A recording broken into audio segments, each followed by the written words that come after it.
Wonderful. Well, thank you again. Thank you, Catherine, for inviting Elder Abuse Prevention Ontario to speak today about this extremely important topic when we want to look at understanding financial abuse.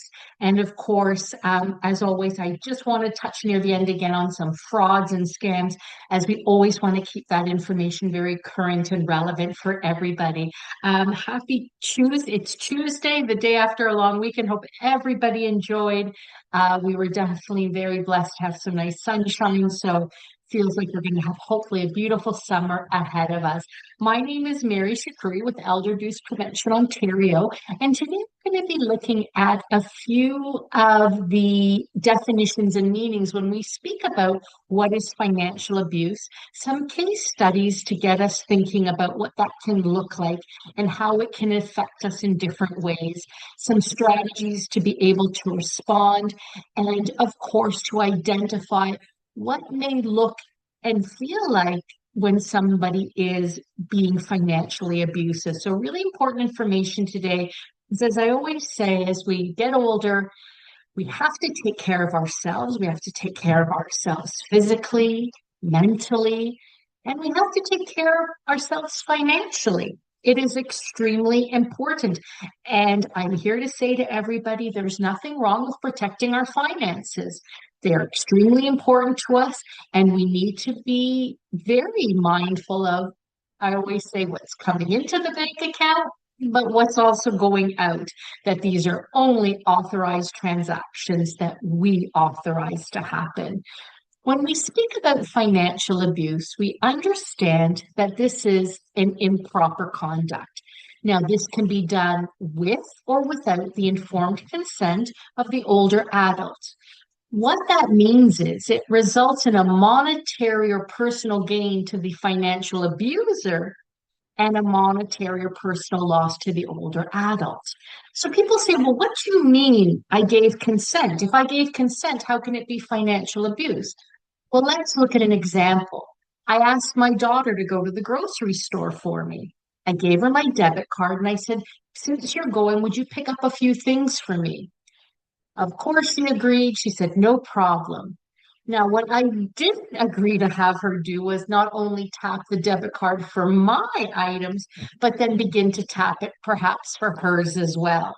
And then when she comes home, only gives me the one receipt, which I should see are my items, neglects to let me know she also tapped for her items. So consent was given to use the debit card or credit card, but consent was not given for that monetary loss that I incurred because that person decided to use it for their own purposes. When we speak about financial abuse, this has truly been dubbed the crime of the 21st century. And that encompasses not only financial abuse that can happen to older adults, but sadly, the continuing targeting and rise of frauds and scams that are happening to older adults every day. And we'll have people say to me, well, Mary, is it going to stop? How can this stop? And sadly, I say the problem we first see is greed. Because that greed is there, that the abuser who's financially doing this to an older adult, they themselves may see themselves as saying, well, I need the money. I should have this. I deserve to enjoy this. They themselves may be unemployed or living in a situation where it becomes the bank of mom and dad or the bank of grandma and grandpa.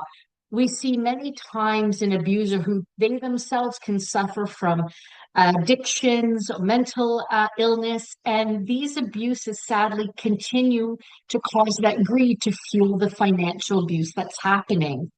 We hear time and time again about this false sense of entitlement. Well, my mom is old. Can I have the money? I should enjoy it while I'm young. She's lived a good life. Isn't it my turn to have it? It's this, if I can honestly say, almost a delusion, a false sense of entitlement, where the abuser thinks they have the right to take their parents' money.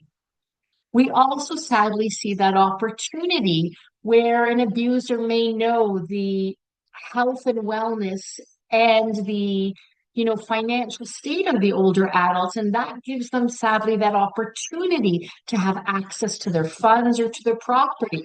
They may have access to their online banking. They may be named a POA. They may have a joint bank account with that person. So sadly, that opportunity that was given to them in a trusted manner now turns into an opportunity to say, haha, I can have access to the funds and use them at my discretion. When we speak about financial abuse, we understand that then we're using an older adult's money or assets. This could be their pension, their home, their social security checks, any investments, contrary to their wishes or their needs, because again, this is where that abuser is using that for their financial gain. Sadly, we can see when undue influence can happen if that person who we trust is now manipulating an older adult to gain control of their money, their property, through maybe, as we've said, with power of attorney, through inheritance, trust. We've seen a lot of fraudulent marriages happen where that new person comes into your life and all of a sudden really becomes invested in you. But more so, they want to become invested in what do you have and how is it that I can now become a part of that and have things put into my name. And this is when we speak about financial abuse that can happen to an older adult. These are the things we see when that undue influence can happen in their lives. Some signs that we always want to look out for when we speak about financial abuse will begin with, of course, making sure that no documents have any fraudulent signatures on them, that perhaps a power of attorney that you did not assign someone to be your POA, that they've not fraudulently forged a document to be a power of attorney, that they signed documents on their name for your home, for estate, for any income that you may be receiving, that of course they are now claiming that they have signed that information over to themselves.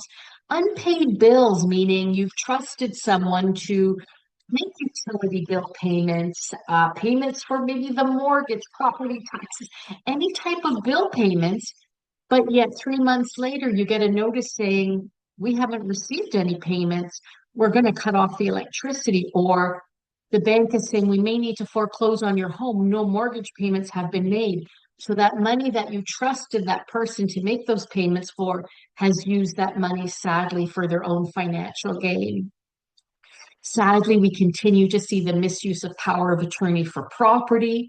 When you have trusted someone to be your POA, to be there to help you when you need maybe making financial decisions or managing your day-to-day banking, and that trusted person took that power of attorney for the misuse of, again, their financial gain.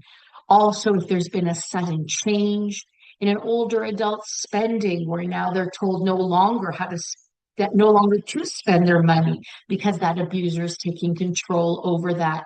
Changes in any wills or financial documents. We had a case example where a daughter reached out to us saying that her mom had met a friend a few years back, and that friendship quickly escalated into a romance.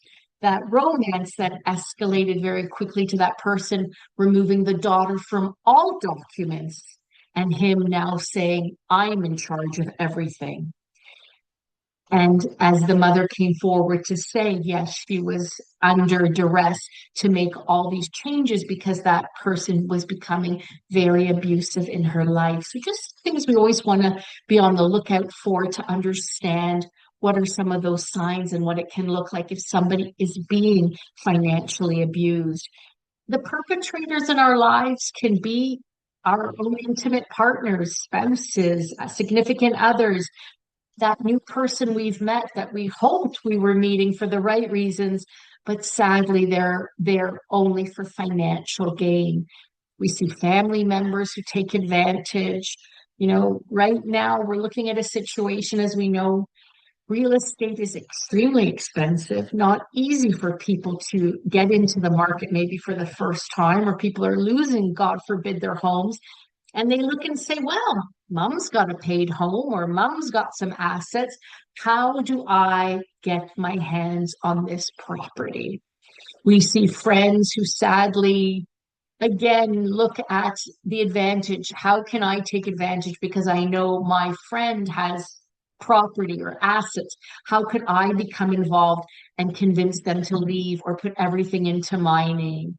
We've seen an uptake from caregivers who are coming from non-vetted agencies who, again, become very invested in the life of older adults and sadly are there to manipulate and to cause that financial abuse to the older adult. Those friends who become part of your life very quickly instantly want to have a very intimate relationship, maybe very kind of peculiar within weeks, and then the documents, they want everything signed over into their names. So these are things we just want to always kind of be mindful of. We have to be very cautious of, and to realize who is in our life for the right reasons, that are not there to look solely for their financial gain. We want to look at some case examples. And of course, I always let everybody know these are real stories, but we always change all the identifying factors to keep our victims, of course, protected. We want to talk about Fred, who convinced Mildred. So Fred is the son, and Mildred is his 85-year-old mom. Fred wanted to convince his mom to create a trust in his name so he could be the co-trustee. Mildred, of course, loves her son and would do anything because that's all she has in her life at that time. Sadly, what Fred ended up doing was using over $1.5 million from his mom's trust to pay his expenses, his credit card bill, and to purchase more insurance policies in his mother's name. None of these transactions were authorized by Mildred. She did authorize for her son, of course, to be the co-trustee, but by no means did she give any authorization that that money was to be used for his financial gain. We also want to look at a restaurant, a local restaurant that happened here in Ontario, where Jennifer befriended Oliver. Oliver is a senior man who has mild dementia. Within a few weeks, that friendship turned into a situation where Oliver agreed to pay all of her mother's bills, and Jennifer had the romantic streak with Oliver and said, we should get married. Within months, Jennifer had depleted Oliver's life savings of $300,000 and she disappeared. Even though Jennifer had a boyfriend, she befriended several older elderly men, married them quickly, and depleted their assets. This was sadly the pattern that she was doing as a perpetrator, as an abuser towards older adult men, simply looking to befriend them, looking for men who may have mild cognitive impairments so she could easily manipulate, take control, take their money, and no longer be found. John is a gentleman who keeps, Jones, my apologies, Joan's son is pressuring her to sell her house. Even though Joan has told her son countless times she wants to keep living independently.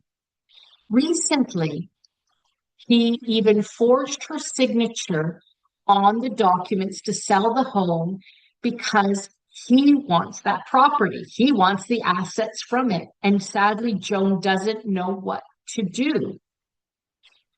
So this is a case that is actually even before the courts right now in Ontario, where we hear about this sadly more often than not, where this pressure, this undue pressure to tell the parents to sell their home, and when they don't, these documents can sadly sometimes be forged, signatures on the document, and Joan is now left before the courts as her home went for sale.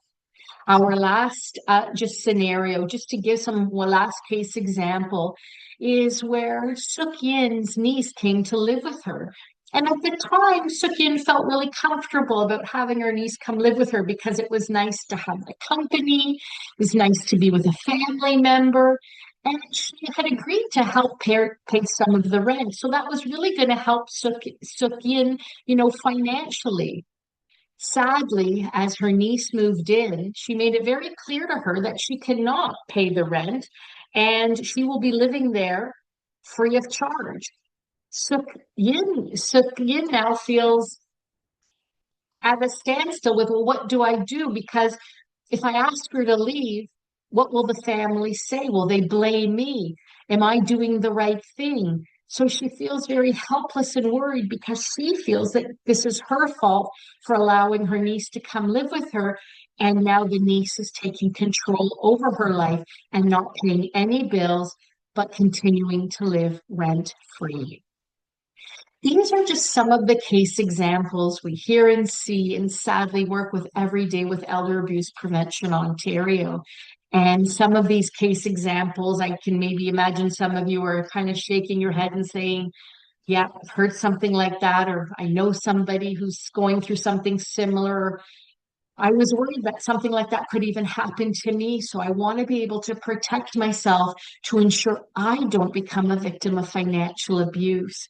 Because when this happens, we know it can impact the older adult in many ways. It can also occur with any conjunction of other forms of elder abuse, such as physical neglect, psychological or emotional abuse.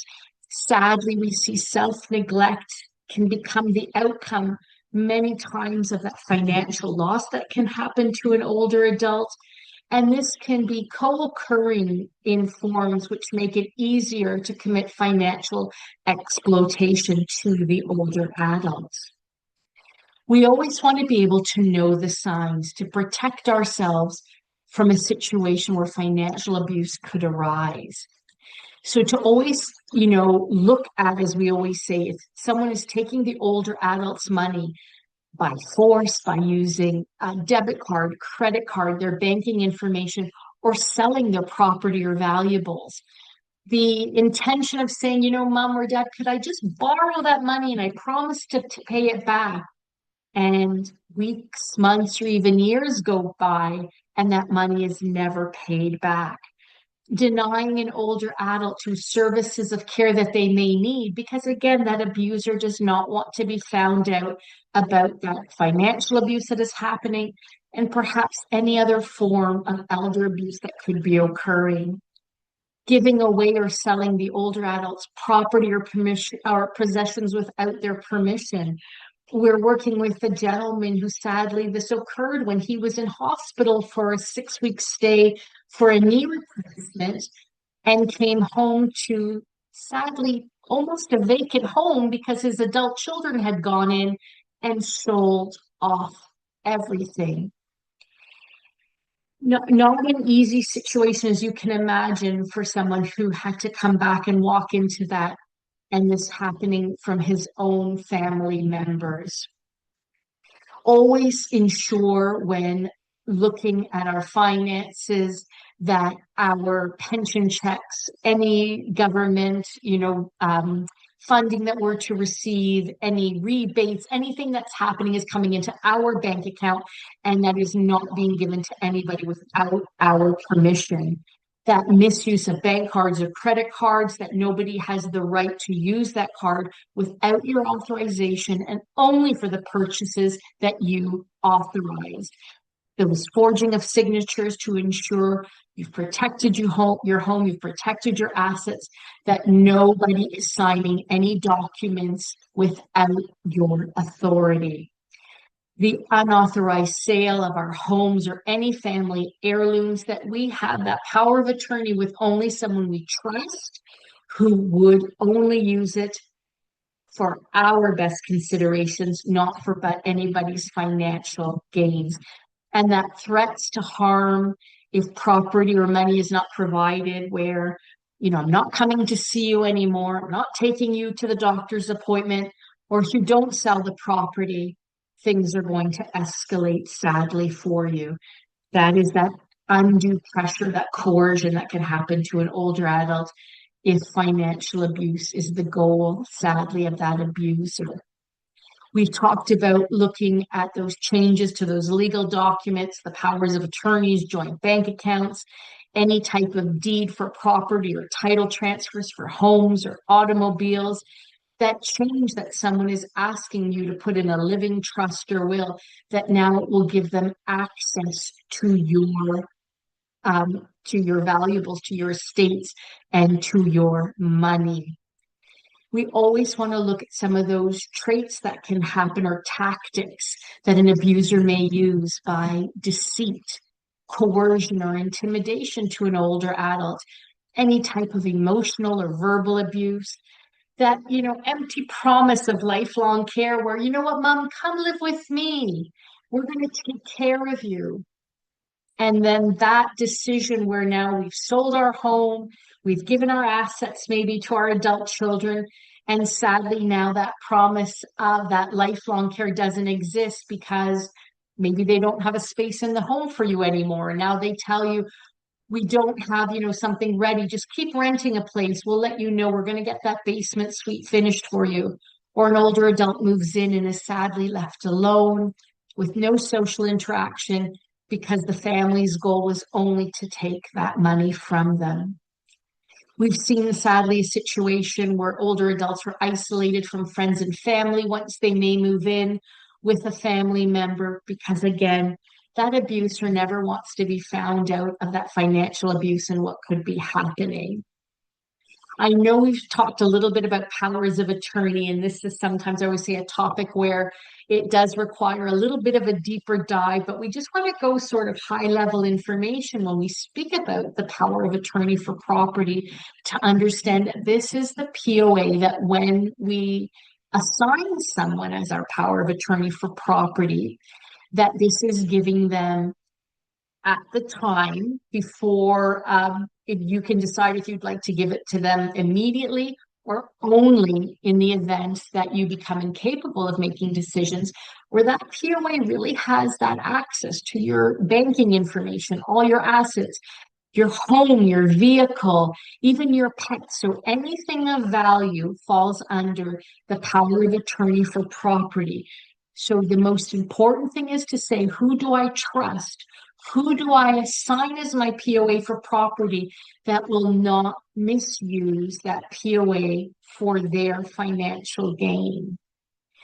We look at understanding too, when we look at potential older adults who've become victims of financial abuse, has there been a change in their appearance and their health status, even in their personal habits? Are there changes in their banking routines and their spending patterns? Does somebody maybe seem a little bit confused at trying to understand what are some of those signs of the financial abuse that is happening? Are they confused about where the money is being spent or how it's being spent or why bills are not being paid? If many credit cards have been taken out in their name or loans have been signed, what are some of the things that could be happening in their life that they did not authorize and may not even be aware of? The indicators that we look at for somebody who's potentially financially abusing an older adult, are they cashing that person's check? Are they using credit cards, debit cards, any of their banking information or financial property, any of their assets without that permission? Again, any forged signature on documents, and are they coercing or deceiving the older adult into signing any documents? We've seen situations where it's, you've got to sign now. Don't worry about reading it. Everything's okay. You can trust me. I love you. Sign. So these are things where we want older adults to always feel that empowerment, to know you don't have to feel forced to sign anything that you haven't read, taken the time to know what you're signing, and always know you can get a second opinion. The first red flag if somebody is pressuring you to sign any type of document should be your sign to say, I need some time. Please slow down. I need to read this over to make a decision. And these are things that are so important, especially in today's very digital age, very artificial intelligence age. So much is happening. My advice, let's slow it down. Let's take our time. Nobody has the right to pressure us. Nothing has to be that urgent, that it has to be that immediate, that it needs to be done immediately. We have the control to say, no, we're taking our time. And sometimes when we speak to adults and some of those questions we want to ask to ensure things are okay, or maybe to start that conversation to say, have your spending patterns changed? Is everything okay? Are you using your money how you want to spend it, how you want to enjoy it? Have you created or exchanged any existing, powers of attorneys? Did you change any accounts? Are the persons or person you named as your POA, is this someone you trust? Is this someone you made a decision that you feel 100% confident with? Are there any other bank accounts that you open that maybe you're aware of, or is there anything maybe you're not aware of? Has anyone asked you to sign something that you didn't understand? Maybe you didn't even want to sign it. Did you feel pressured in any way? And we always want to have that conversation to say, do you have any concerns about your finances? Do you feel okay? Do you feel safe how your money is being spent and who is managing your money or who's helping you with your banking and day-to-day payment of bills? So just some of the questions to have that open, caring conversation, never to blame, never to shame anyone, but to know that we're there to support and ask questions to be there to help them. And of course, as we understand with frauds and scams continuing to target older adults, with the continuation as we see artificial intelligence becoming more and more, sadly, a threat to our older adults, we always want to just take a few moments to keep this top of mind for everyone to know that this can happen to anyone at any time, anywhere. Frauds and scams continue to be that danger, targeting older adults for simply the reason of theft. I want your money. I want your information, and I'm targeting you because I think, and I know as an older adult, I can trick you.